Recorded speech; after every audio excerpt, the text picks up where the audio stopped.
Vienotības politiķiem vairs nebūs tiesību kritizēt citus par savējo bīdīšanu dažādos amatos, uzskata opozīcijā esošās Par labu Latviju frakcijas vadītājs Edgars Zalāns.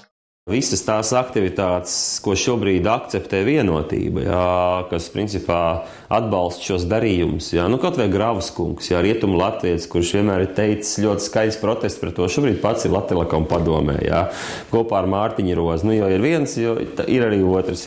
Ko tas parāda? Tas parāda pirmkārt dubultu morāli, otrakārt tas kaut kādā veidā parāda, ka ziniet, visa tā kritika, kas tika pausta savā laikā no Jaunā laika un Pilsonības savienības puses, kura šādu līdzīgu virzienu kritizē, bet pati to ar divkāršu jaudu dara, tas jau sagrauj vispār jebkādu viņa reputāciju un viņa tiesības kritizēt citus.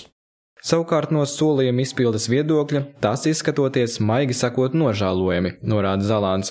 Viņš arī skaidro, kāpēc sabiedrībā šobrīd nav liels nosodījums šādai politiķu rīcībai. Daudzas lietas, kuras notiek sabiedrībā, iegūst to rezonanci tik lielu, cik lielu jaudu pieliek mēdīji šī jautājuma skaidrošanā, paušanā un tā tālāk. Ja mēdījiem šī tēma varbūt ir tikai tāda nepārāk liela aktualitāte, tad tas arī negūst lielu atbalstu sabiedrībā. Sabiedrība jau viļņojās tad, ja viņi kāds cenšas saviļņot, un sabiedrības viļņotāji jau pēdējos gados nav bijuši politiķi, bet tieši mēdīji. Zalāns arī domā, nekas nekur nepazudīs, jo cilvēki redz, kas notiek.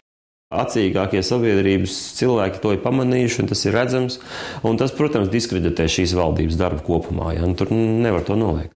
Atgādām, ka dažādu Vienotībai pietuvinātu cilvēku bīdīšana amatos aktīvi notiek ekonomikas ministrijai pakļautajās iestādēs, savukārt Zaļo un Zemnieku savienības ministrs Uldis Augulis aktīvi maina personālu satiksmes ministrijas iestādēs.